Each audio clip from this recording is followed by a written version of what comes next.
Santapan Harian Kamis 6 Oktober 2022.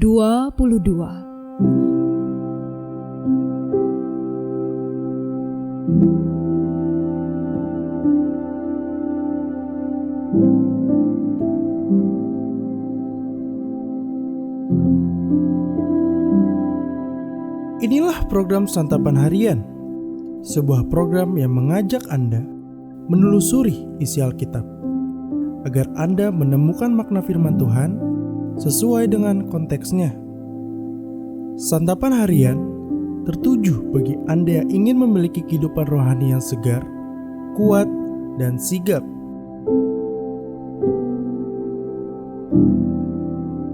Hari ini kita akan membaca Wahyu pasalnya yang ke-14, ayatnya yang ke-6 hingga ayatnya yang ke-13. Namun sebelumnya, mari kita berdoa. Dalam kerendahan hati, kami mohon, bersabdalah ya Kristus. Kami siap mendengarkannya, serta melakukannya. Di dalam Kristus Yesus, kami bertelut. Amin.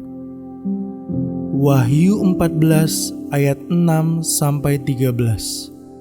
Dan aku melihat seorang malaikat lain terbang di tengah-tengah langit, dan padanya ada Injil yang kekal untuk diberitakannya kepada mereka yang diam di atas bumi, dan kepada semua bangsa dan suku dan bahasa dan kaum.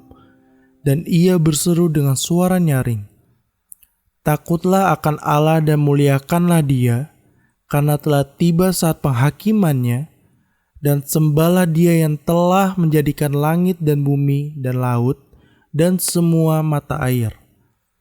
Dan seorang malaikat lain, malaikat kedua, menyusul dia dan berkata, Sudah rubuh Babel, kota besar itu, yang telah memabukkan segala bangsa dengan anggur hawa nafsu cabulnya."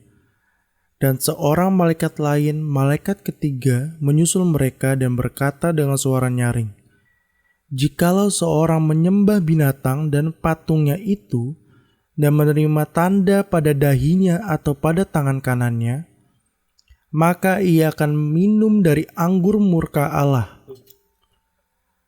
yang disediakan tanpa campuran dalam cawan murkanya.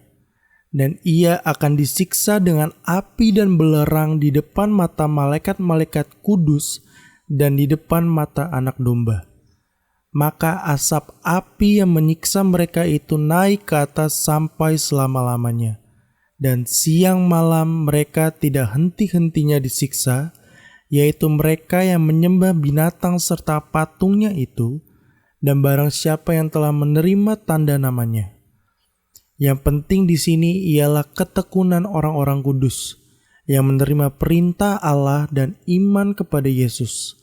Dan aku mendengar suara dari sorga berkata, "Tuliskan, berbahagialah orang-orang mati yang mati dalam Tuhan sejak sekarang ini.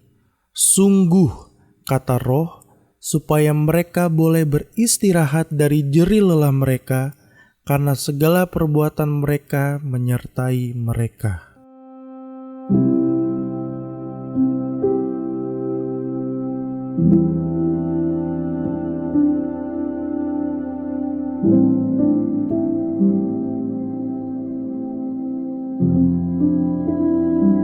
Sahabat Santapan Harian, ketika klakson kapal panjang ketiga dibunyikan, kami baru saja masuk ke dalam kapal.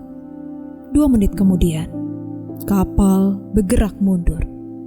Kami hanya bisa memandangi sebuah becak motor berusaha keras mengejar kapal guna mengantarkan penumpangnya.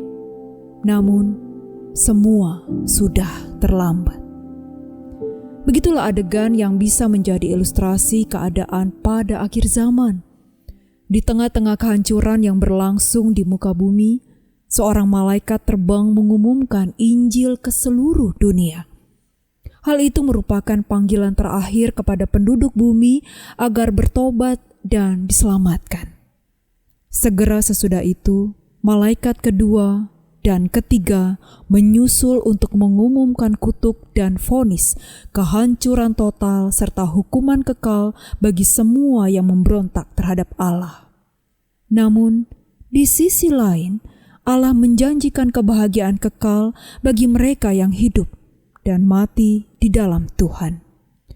Penglihatan Rasul Yohanes itu menunjukkan kepada kita betapa besar kasih Allah kepada manusia. Ia masih menawarkan keselamatan hingga jam-jam bumi yang terakhir. Sungguh Allah tidak menginginkan kematian orang fasik, melainkan pertobatannya. Namun bukan berarti kita boleh menunda sampai jam-jam yang terakhir untuk bertobat dan percaya kepada Yesus. Sebab tak seorang pun tahu berapa lama lagi sisa hidupnya di bumi. Karena itu, waktu yang terbaik untuk bertobat adalah saat ini. Pada sisi lain, kita yang saat ini sudah bertobat dan percaya kepada Yesus tidak boleh terlena. Sisa hidup kita di bumi adalah perjuangan tiada akhir. Kita harus tekun menuruti perintah Allah dan mempertahankan iman. Jangan sampai kita tereliminasi pada saat-saat akhir. Tuhan Yesus memperingatkan, yang terdahulu akan menjadi yang terakhir, dan yang terakhir akan menjadi yang terdahulu.